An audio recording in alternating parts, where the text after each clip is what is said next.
everybody gets $1 million idea in bathroom every day. Okay. But despite knowing that it's $1 million idea, choosing not to pursue it is what is called focus.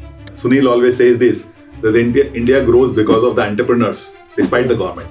Yeah. With the right government, you will develop in 7 years, 6 years. With the not so right government, you will develop in 9 years. You are in that golden era, 2024 to 2047. The next 25 years of your life are going to be golden. No matter which area, which field, which part of business you are in, or which location you are in, everything is going to grow. When India 2 or India 3 moves their position to India 2 and India 1, that's when the real change of opportunity will happen.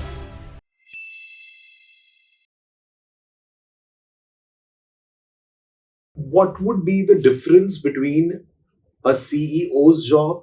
Because CIO would be looking at investments per se. So he would be the final decision maker in terms of the investments and where it is going. So CEO would be responsible for. So I think we have renamed the CEO role. Okay. We have renamed it to CEO EBI, Chief of Everything but Investment. Everything other than investment falls under him. Okay.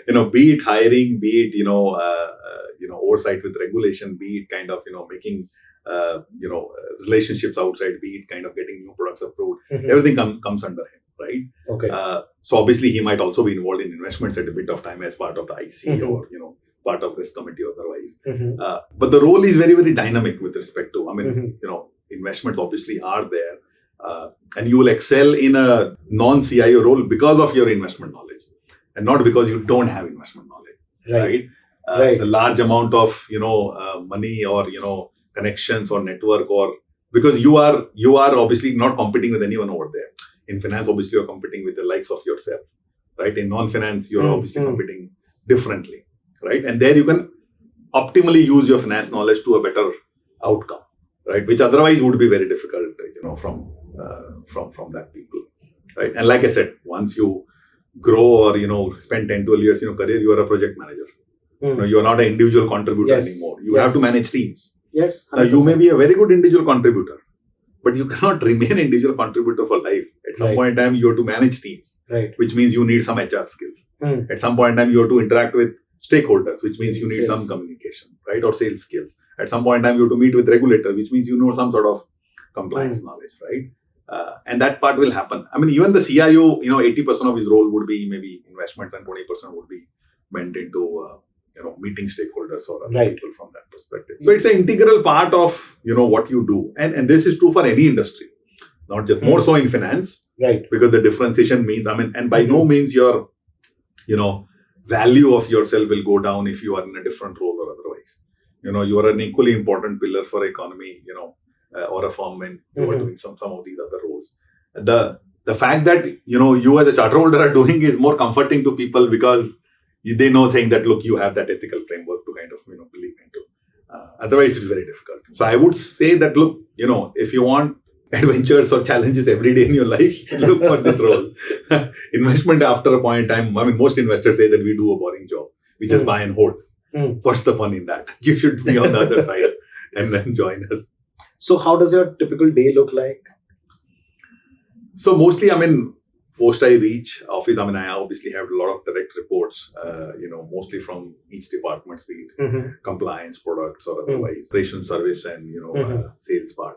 So the day, obviously, usually, you'll have 1 or 2 weekly meetings lined up, depending on which department you're coming through, trying to figure out what are the, plans for the next week and what are we trying to achieve over here. Middle of the day, obviously need to catch up on some reading, some emails in terms of what needs to be responded or otherwise. I try to limit my phone time for the first 3-4 hours, trying to kind of focus more there. And then obviously, some meetings lines up over there. And then evening is more towards kind of getting some more US and offshore and other calls out there. So typically kind of try to divide most of days. Some days are kind of more haywire depending on deadlines and otherwise. But usual days kind of are divided into kind of 25% time with people, 25% time on your own work / emails or otherwise. 25% is kind of more external orientation, and 25% is more business development work which will happen. Something that I've been asking you every time and again, how do you manage your time? So I would say outsource it to Microsoft. Outsource it to your calendar. See, human mind, it's difficult to kind of keep track of all things. It's difficult to kind of, remember each time what you're supposed to do, and you might lose track, right? I'd read a recent quote saying that, everybody gets $1 million idea in bathroom every day. Okay. But despite knowing that it's $1 million idea, choosing not to pursue it is what is called focus. Okay. And that's what I think your calendar does for you. So I would say try and put as many things in your calendar as you can. Okay. It could be your exercise. It could be talking to a friend. It could be checking up on website. Declutters your mind a lot. It just declutters your mind. Because you have someone to tell you, okay, this is what you need to do right now. So remember how people like this, notification on the app on drink water or step up and stuff like that. Why does it help people? Because you have someone constantly nagging you, saying that you have to do this, right? So you should put in that framework in mind and then blindly just follow your calendar. If your calendar doesn't permit it, don't do it. See, most of the time what happens is you're doing something else comes up, and then you lose track of time, and neither you are here and neither you are there. I do that a lot to you. So you should put it in things in your calendar. Right. I mean, it could be as simple as calling a friend. It could be just catching up, right? And a lot of times, obviously, you have times during traveling where you don't have, let's say, notifications from phone or otherwise, flights. or otherwise, right? Use that time for reading. I mean, always buy a book before you are flying or otherwise, and try to read it, right? And then kind of, see. I mean, that gives you a lot of times to think about yourself in terms of what you want to do. In fact, I'm always carrying 2 or 3 books in a flight, because if I don't feel like reading one, I have the other one. You are the other one. So I'm having like 2-3 kinds of books that you should always read. The more. I mean, so in Bombay there is a joke saying that, look, on an average, and I don't have the statistics, but on an average, everyone spends at least maybe 7 to 8 years spending in queues. Right. It could be bank queue, auto queue, this queue, that queue, something or the other. Right. What if you had a book at that point in time and you were reading it, right? Imagine the amount of learning you would create. In fact, to the doctor's chamber also earlier, I used to get very irritated if I have to visit by any chance. But now I carry a book and I'm actually very comfortable. You're happy. I'm actually very comfortable over there. Because time flies. You don't even know. Yes. And people get very irritated actually waiting for anything. If there is any time I have to wait for anything and I have to be somewhere, I always make it a point to carry a book. And look, by putting everything in the calendar, it is possible that you still might feel at certain point in time of not doing certain things. Like you put it in calendar. Yeah, but reschedule it. I mean, it's fine to have reschedule and, have some empty slots in your calendar where you are just alone by yourself and, try to do that. Right. It has worked for me. For some people, I think a diary works. Right. For some people, written calendar works. Or for some people, something else works. You will have to decide what works for you, right? If it works for you, great. If it doesn't work for you, try something else. I mean, there are people who use Evernote and there are people who use all sorts of things, right? So depending on what works for you and what you find comfortable with can adjust to your schedule. People also schedule that deep work hours where they're not going to be doing anything absolutely apart from thinking, writing, thinking on paper basically. And it's very important to actually think on paper. It's hard to do, but it's good to do. I'm trying my level best to do that. Because otherwise it actually clutters your mind so much because there's so many thoughts going on. Correct. And one thought, we are thinking it 20 times, but we write it only once. So, a few quick questions. Sure. Your top 3 books. Give and Take by Adam Grant. Right. Outliers. Malcolm Gladwell. And third one, I would say Bhagavad Gita. Okay. The one productivity hack that you use. Use the calendar. Okay. One advice for students. Get an entry into the door. Don't worry about the salary and the title. They have a habit of changing very fast.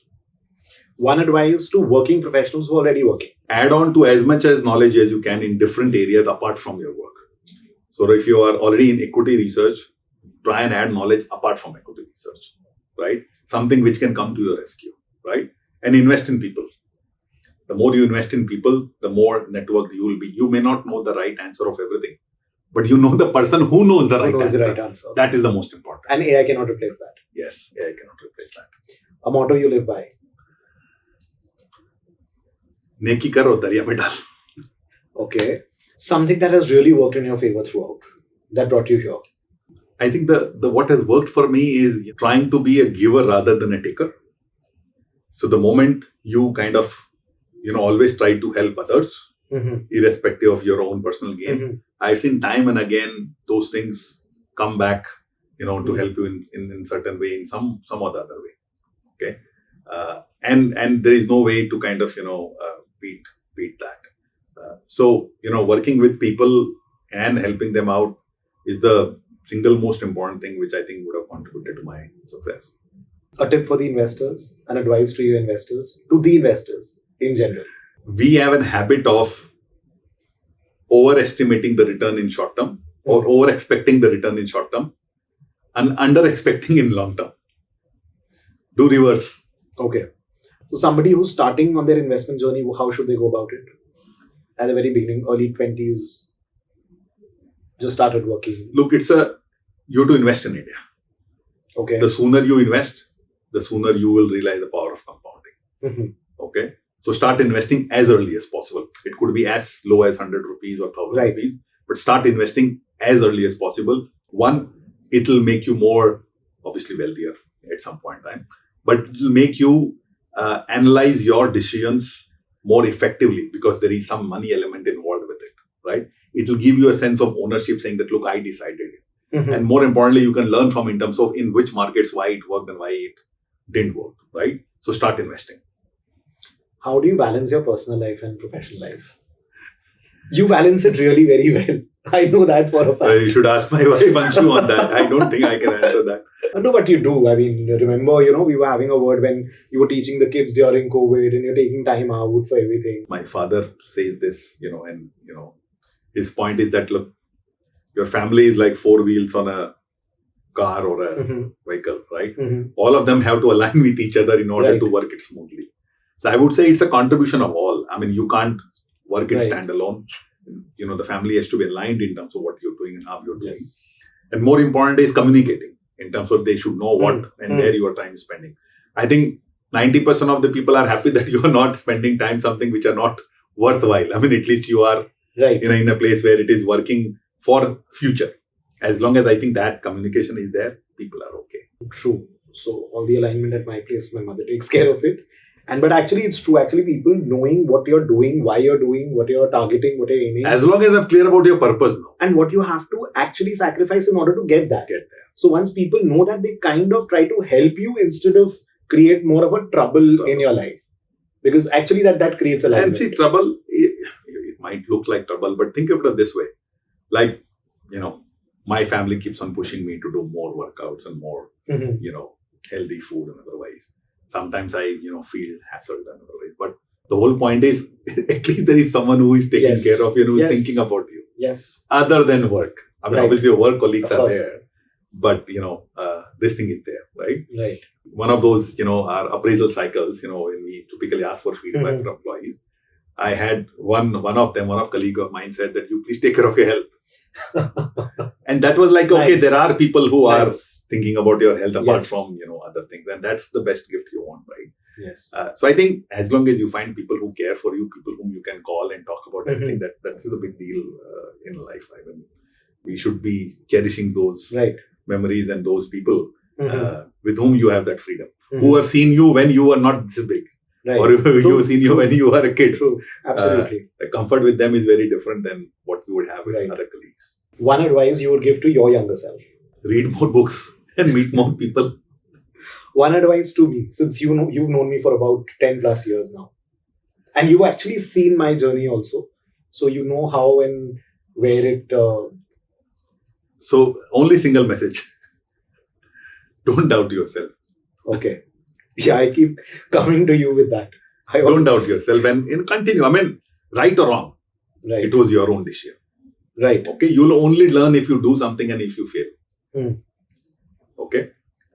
So, in my grade 10, I was very good with maths. I mean, thanks to my teacher, I got a very good teacher in 10th grade, and I was sure that I should get 100 out of 100 in maths. Okay. 99 marks paper, I knew everything together. And I was like, okay. One question I was not sure whether it is A or C. I thought it was C, but I thought maybe A is also possible.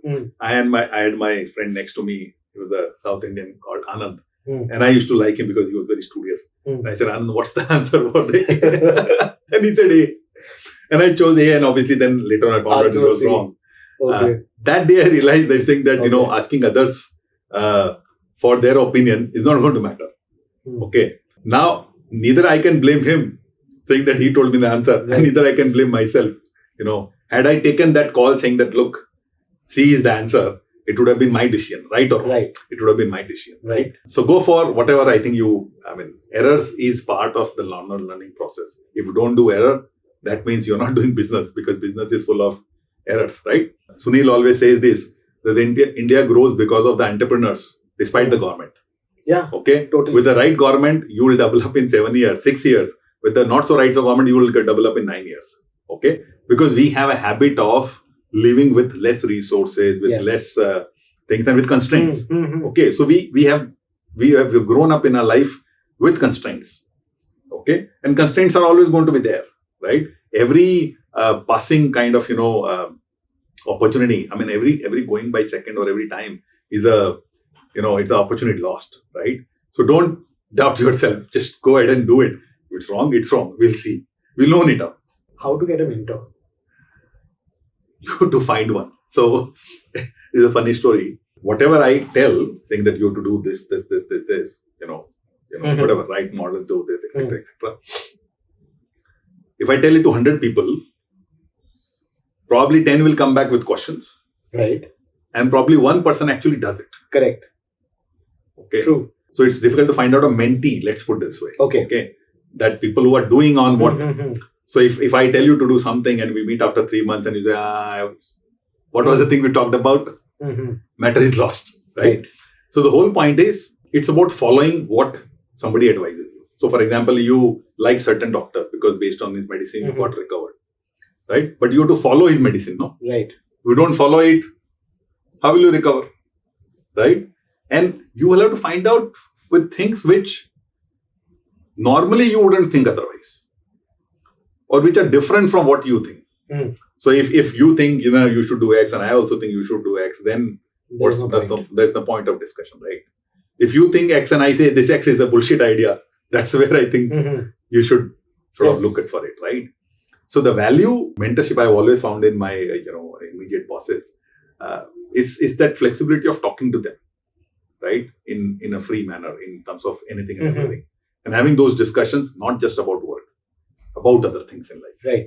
Right. I recently met a private equity firm, and he told me saying that, look, out of 100% of our time which we spend in analyzing, 50% of the time we spend in analyzing the promoter to understand what are his views about life, what things he cares for, what he thinks he doesn't care for. Okay. To understand what he wouldn't do. Okay. If his fundas about life are clear, if his fundas about giving is clear, and other things are clear, I think business is an outcome of everything else. So you look at it from this way. Everybody wants to analyze management. How do you analyze management? How do you analyze someone whom you have not known for 20-25 years, right? By knowing their views, right? By knowing their aspects about life and knowing about whether they are, adventurous or reserved or conserved or whatever they are, right? And the same thing goes with your mentors, right? It is not necessary to have one mentor. You can have multiple mentors, right? As long as you find someone who can teach you something, becomes a mentor. Obviously the first and the biggest mentor is your own parents, who obviously teach you so many things, until a certain point in time when you start feeling saying that, okay, but they have given you life skills. The foundation skills, which are never going to be replenished by anyone. The rest of them give you functional direction. Nobody can give you foundational skills, right? And those are the things which are needed. When I joined my CA tuition back in Bombay, I used to tell my father that my prof, he charges 10,000 rupees an hour for a CA final class, right? To some of the kids who want to do one-on-one teaching. And I was so excited about seeing that he's charging 10,000. His question was, okay, he's charging 10,000, but what makes people pay him 10,000? What is it that he is telling people, saying that people are ready to pay 10,000 for a single hour session? I'm talking about 20 years back. 10,000 would be a big sum. So the amount of questioning which you can get of your answers or something from people like that is different. You may not appreciate it at that point in time, but the amount of questioning they will do right? For Right. example, if you're buying a real estate project for investment, Right. and the question which your parent would ask is, okay, who's going to buy it from you? Now you might say value will go up and real estate this and statistics and this and that, but it's as simple question as who's going to buy it from you, right? So as long as you can find people who can ask you more questions rather than give you more answers, you are in good hands. I don't think people can give you Interesting. answers. People can only ask you more questions. It's to make you think and Make you think more. Over See, the right only direction. you have to decide your path. right. Nobody is going to tell your path. We can only, okay, why do you think so? Why do you think this will work? Why do you think that will work? One, it will make your thought process clear. Second, you will only remember, okay, array, so this man, I haven't thought about it. Okay. So I think the good mentors are people who ask you more questions, not give you more answers. So anything you would want to add to what we've discussed so far? Eventually, I would say, it's easy. You would have read, be nimble, be open to change, be open to doing this and that. But I think in real life, things are very, very different from what you learn in your textbook or otherwise. And the moot point I always keep on saying, you don't know what will come to your rescue when, or who will come to your rescue when. So invest in the who and what. And as long as you keep on doing that, I don't think you will see back in life. As long as you do that, I think things are good for you. India is a growing market. Our average age is 28. We are one of the fastest economies. We are in that golden decade, Yes. of India. So the next 10, 15, 20 years, or if India becomes developed nation by 2047, as Modi ji said, you are in that golden era of 2027 to whatever, 2024 to 2047. The next 25 years of your life Right. are going to be golden, no matter which area, which field, which part of business you are in, or which location you are in. Everything is Right. going to grow. When India 2 or India 3 moves their position to India 2 and India 1, that's when the real change or opportunity will happen. And at that point, when they say you to meet the right place at the right time with the right Right. people, but you to work in order to be there at Yes. the right time. More Right? iterations. More iterations. The probability goes up. And that's what I think you'll have to do. You'll have to be prepared and be ready for that particular moment when you can take that opportunity and take that leap of faith. And for that, you have to try, and for that, you have to learn and, meet people. So thank you so much for Thank you. taking the time out.